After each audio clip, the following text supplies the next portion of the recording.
Okay, so welcome to the fourth class of Probability Online. So last time what we did was to introduce the expected value and the variance of a random variable. So let's take x, which is a discrete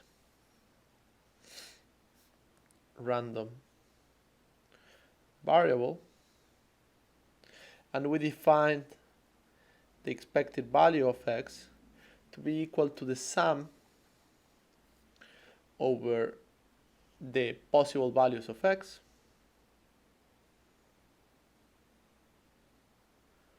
of x times the probability that x, the capital X, is equal to little x. Okay, so this is also what we have denoted in the past, the probability function associated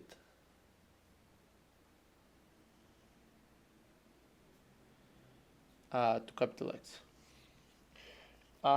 Okay, so another thing that we define, this is the expected value of a given random variable, and this is well defined whenever the series needs to be absolutely convergent.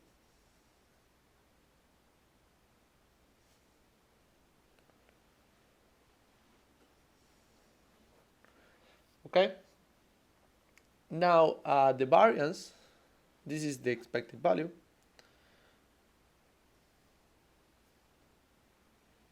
Okay, the variance of f of x, so it's variance of x, is going to be the expected value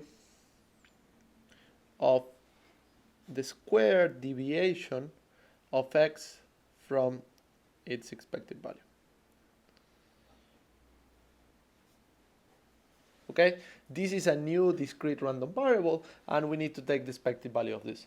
So something we didn't do this class is that we can actually simplify this a bit by looking at expanding the square.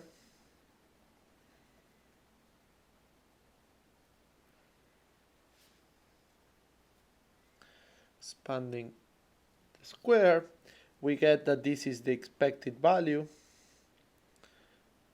of x squared minus 2 times x times e of x plus e of x squared.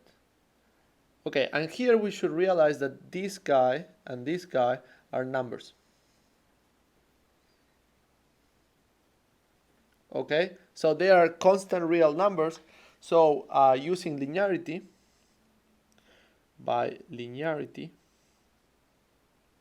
of the expectation, we get that this is equal to the expectation of x squared minus 2 times the expectation of x times the expectation of x. So this would be, just to make sure that we follow every step, this would be the expectation of x times the expectation of x plus the expectation of x squared. Okay, so all of this shows that the variance, so now we can take the expectation of x outside, and here we get a squared, and this expectation of a constant is just the expectation of x squared. So here, if we get the variance of x, this simplifies as being the expectation of x squared minus the expectation of x squared. Okay, so as we said, the expectation is linear, but it's not true that if you take the square of a random variable and you take expectation, it's the same as the expectation of x squared. Okay, what we can see from this thing here is that this in fact is always positive. Okay, and this is related to something we'll see further along, which is Jensen's inequality. Anyways, we'll see that later on in the course. Okay, so this is a new way of writing the variance, which will be helpful in the examples that we'll do today. And other things that we'll do, so properties. Okay, let's say that x1 through xn are random variables.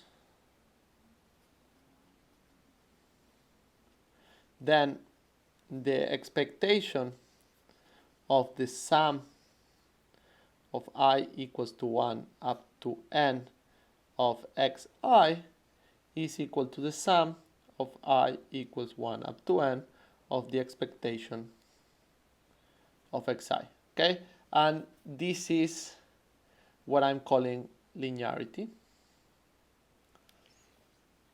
And also, moreover, if xi are independent,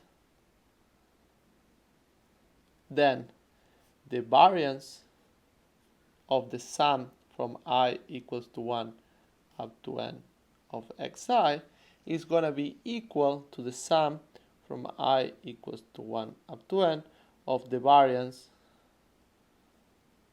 of xi. Okay, so let's try to see how we can use these properties to actually get the expected value and the variance of different random variables. So, okay, let's start with the simplest example. Okay, so simplest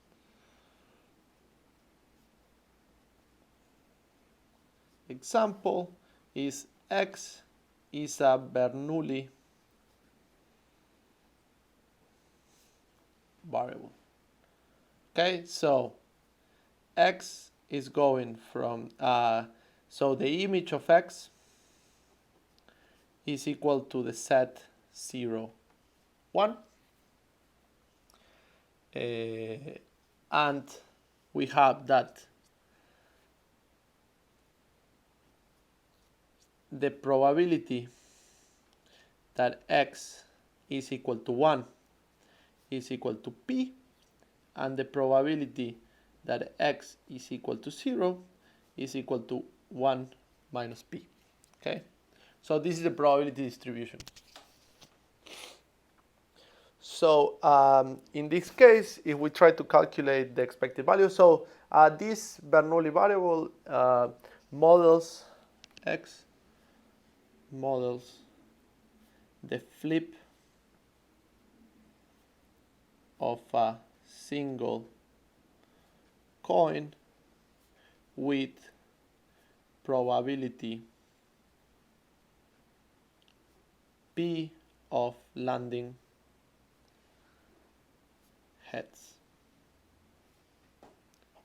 Okay, so if you have, so if x equals to 1 is a heads and you have p, so what is the expected value of flipping this coin?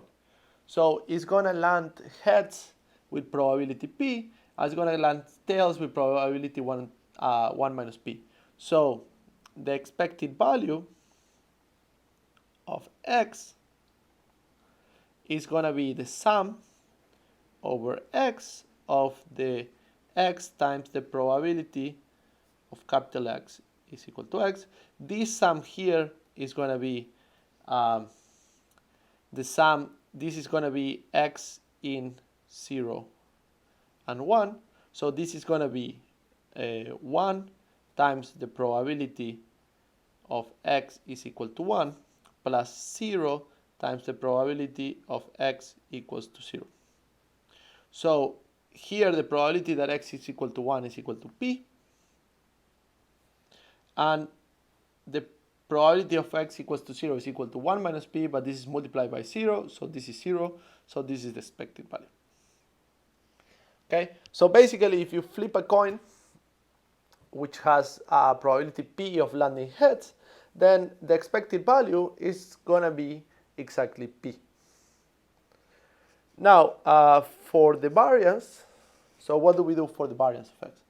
As we saw before, the variance of x is equal to the expected value of x squared minus the expected value of x squared. Okay, so this guy, as we just shown, is p squared, and now we need to calculate the expected value of x squared. The expected value of x squared is going to be equal to, and this is the theorem from last class.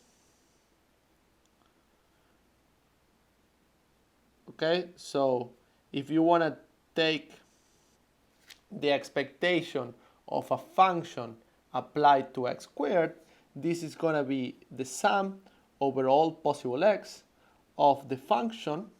Okay, so this would be g of x times f, or times the probability that capital X is equal to little x. Okay, so in this case, g is taking squares.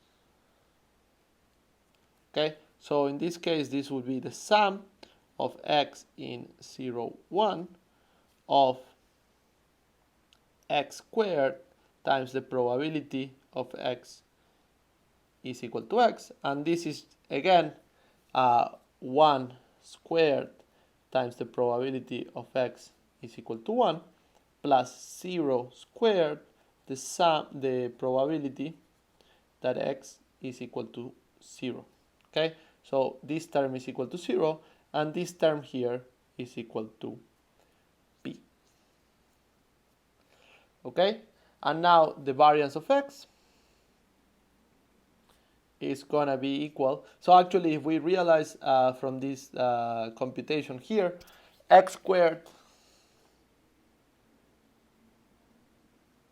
is actually equal to x, because the two values that we are taking, 0 and 1, actually have the property that 1 squared is equal to 1 and 0 squared is equal to 0. Okay, so x squared is exactly equal to x. Okay, so Bernoulli variables are the only ones that have this property. So the variance of x is going to be p minus p squared, which is equal to p times 1 minus p. Okay, and this is positive or bigger or equal than 0 because p is in between 0 and 1. Okay, so this is the simplest example, so let's do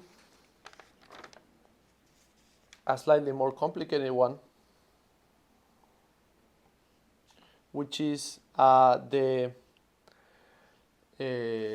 binomial distribution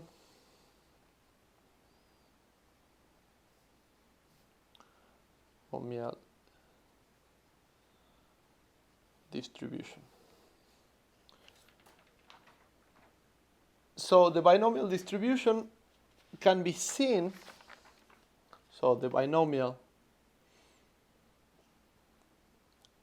with parameter n and p can be seen as a sum from I equals to 1 up to n of xi, where xi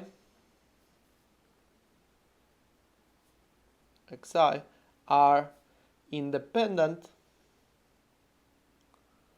Bernoulli variables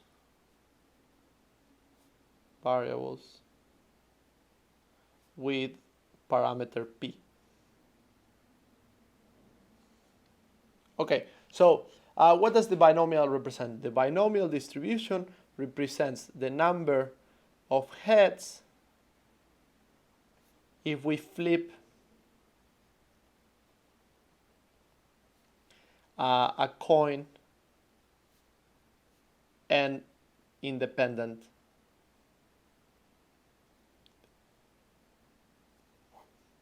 times. Okay, so flipping a coin independent times is the same. Flipping a coin independent times is equal to flipping a coin independent times, because each one of these xi's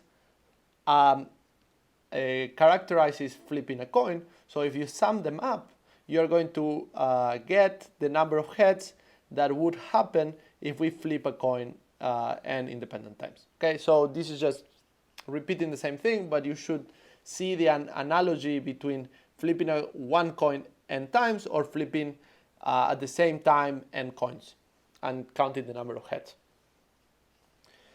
Okay, so why did I want to write this like this? Because now if we want to take the expected value of, let's call this y, so y is a binomial with NP, this is similar to this guy where xi are Bernoulli variables. So the expected value of y by the properties before, by linearity, is going to be the sum from I equals to 1 up to n of the expected value of xi.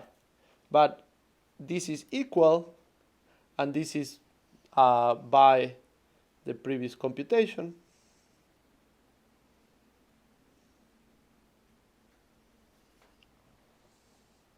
this is equal to n times the expected value of a single x, which is equal to n times p. Okay, so morally, if you flip a coin n times and the possibility that you get heads is p, how many heads do you expect to get? Well, you would expect to get n times p heads. Okay, so if you flip 10 coins, 10 fair coins, you would expect to get 5 heads. Okay, and this is what this guy is telling you. Okay, let's write this. If we flip 10 fair coins, we expect approximately 5 of them to land heads. Okay, so you expect half of them to land heads. So if you do this 100, you would expect 50 of them to land heads. But of course, this is not true. If you flip a coin 10 times, you will not get 5 heads. Okay, you might get 5 heads, but it's also possible that you do not get 5 heads. And the next measure of how far you're going to go from your expected value is the variance.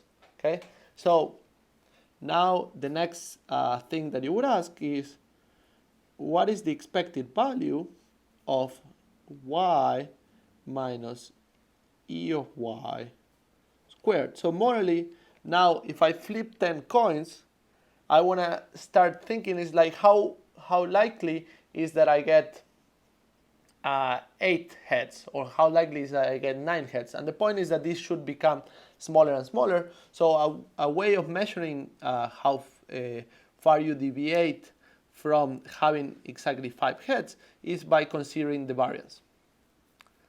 Okay, and again, this guy will be equal to the sum from I equals to 1 up to n of the variance. Okay, so this is the variance of y. This is going to be the variance of xi, but the variance of xi is going to be n times p times 1 minus p.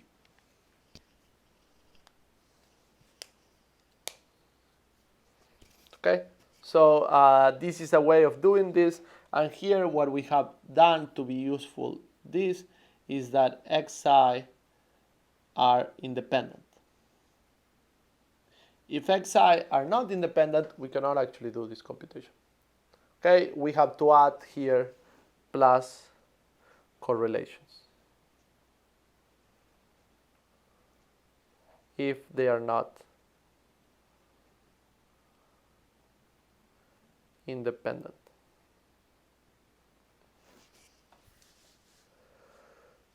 Okay, so this was how you get the binomial distribution, and this gives you literally for a fair coin,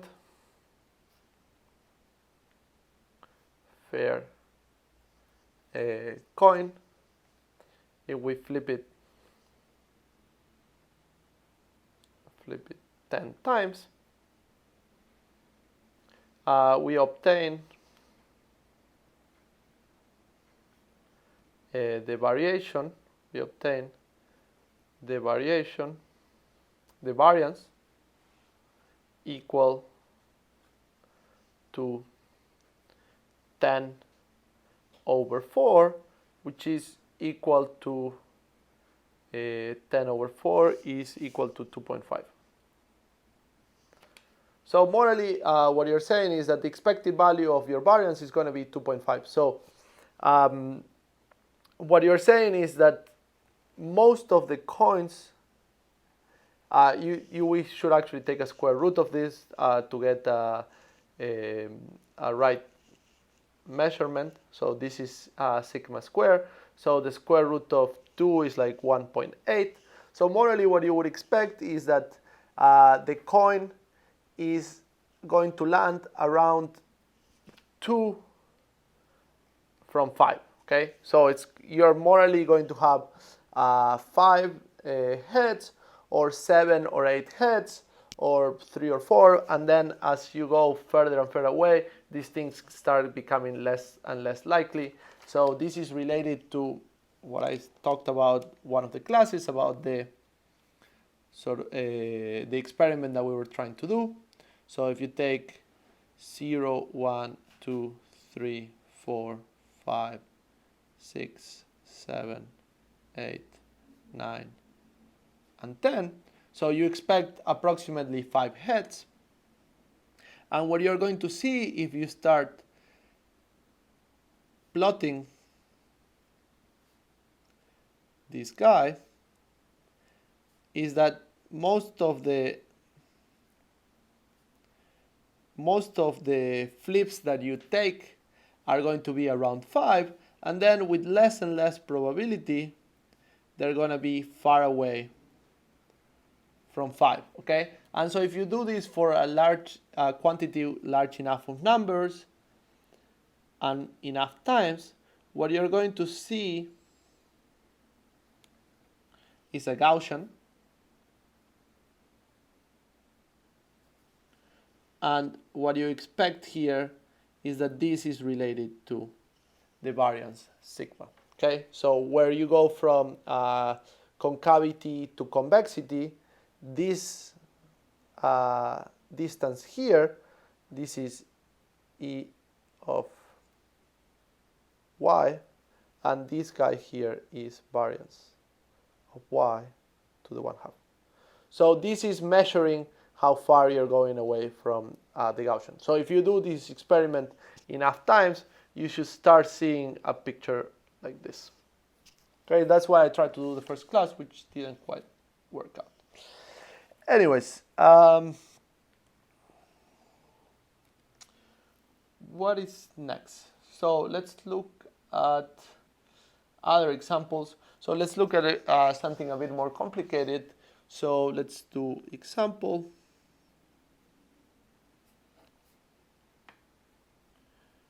Poisson distribution. Okay, so this thing here, just for you to have a reference, is central limit theorem. Okay, and this will be the last topic that we're going to cover in this class. So as an example, we're considering the Poisson distribution.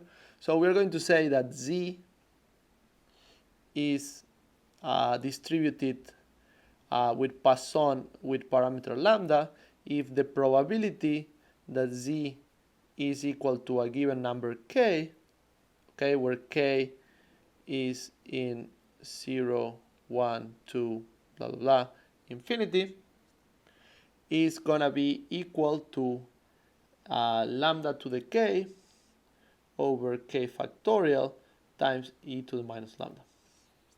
Okay, and lambda is a positive parameter.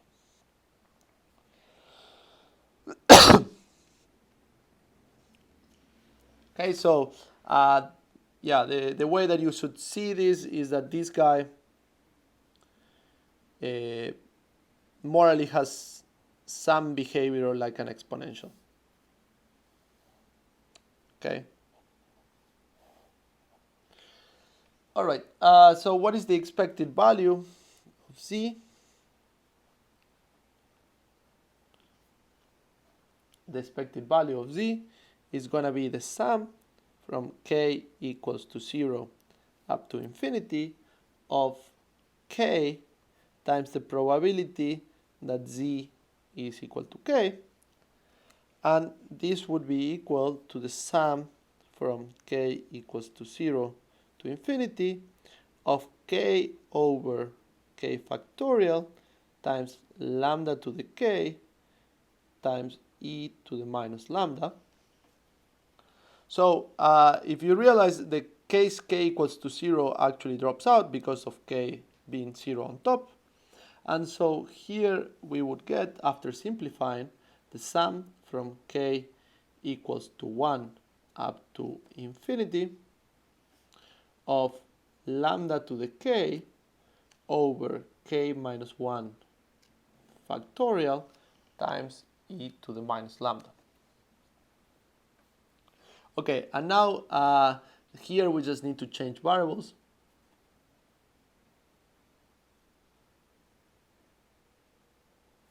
And here we are going to take m is equal to k minus 1.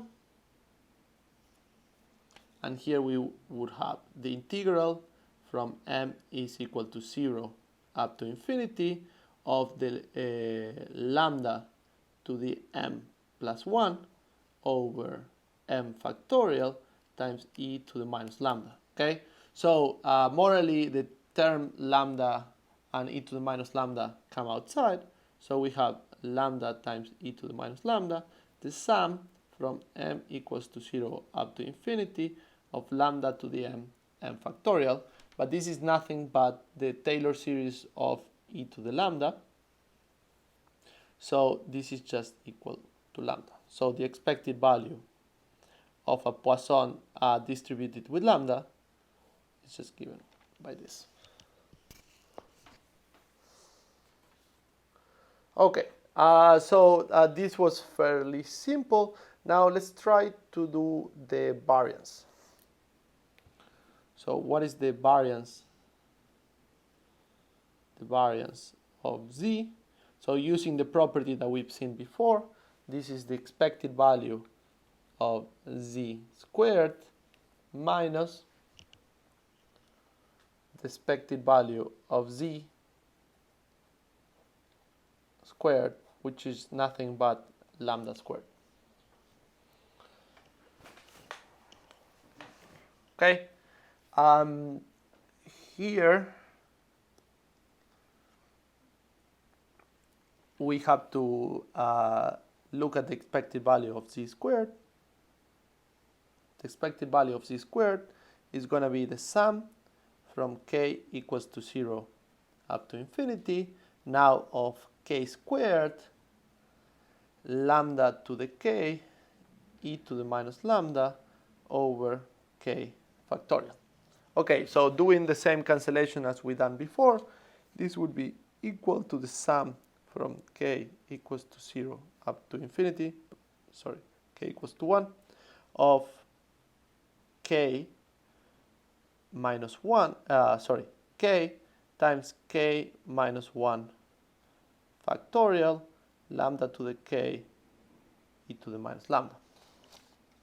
Okay, and now we are going to do a magic trick to calculate that summation, and the magic trick that we're going to do is we're going to write k to be equal to k minus 1 plus 1. Okay, and we divide this by k minus 1 factorial, so we divide this by k minus 1 factorial plus k minus 1 factorial. So what do we get? If we do this, this would be 1 over k minus 2 factorial plus 1 over k minus 1 factorial. Okay, so again, we do the same trick as before, and now we take, in this sum here, we can decompose this term into these two terms. We can decompose these terms into these two terms. So then what we would get is that the expected value of z squared is going to be equal, and now I'm going to do two change of variables, two changes of variables. One is m is equal to k minus 1, and the other one would be n is equal to k minus 2. So we're going to have the sum from n equals to 0 up to infinity of lambda to the n plus 2 over n factorial e to the minus lambda plus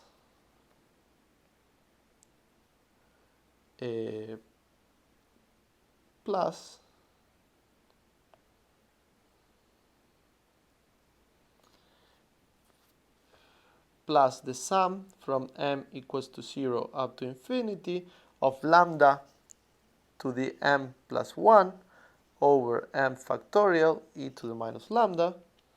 And now this guy here, using the same trick as before, we take the lambda square e to the minus lambda outside, is going to be equal to lambda squared.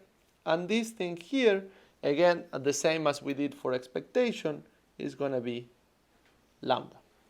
Okay, then the variance of z is going to be equal, which is equal to the expectation of z squared minus the expectation of z squared, is equal to lambda squared plus lambda minus lambda squared, which is just equal to lambda. So the variance of z is equal to lambda. Okay, so there are other ways of doing this. I think this is the most straightforward, and this is something you should get comfortable with, which is just changing variables so that you can get summations that you know how to actually work out. Okay, so we've done the binomial, we've done the binomial, we've done the Bernoulli, we've done the Poisson, and then the other distribution we talked about was the geometric.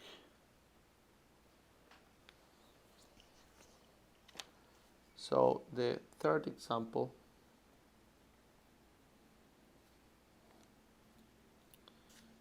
is the example geometric.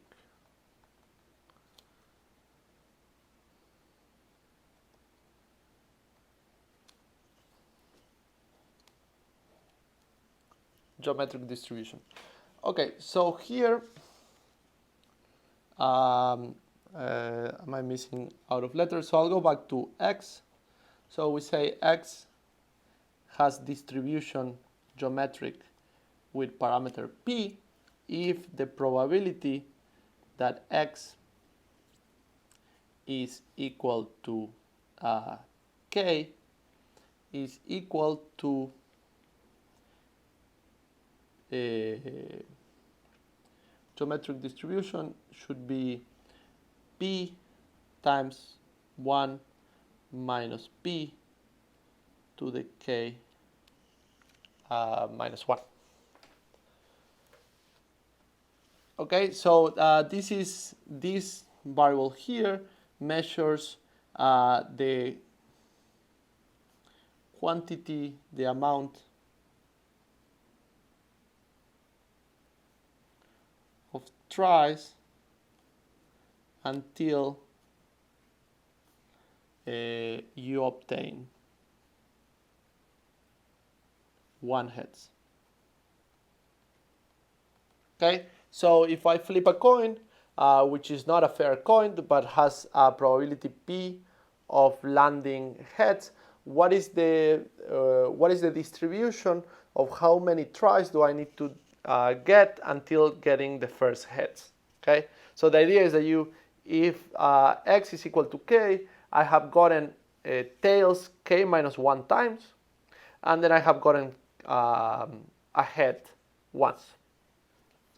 Okay, so what is the expected value?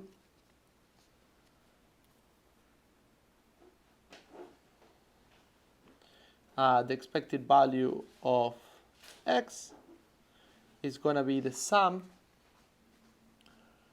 from k equals to 1 up to infinity of k times p times 1 minus p to the k minus 1.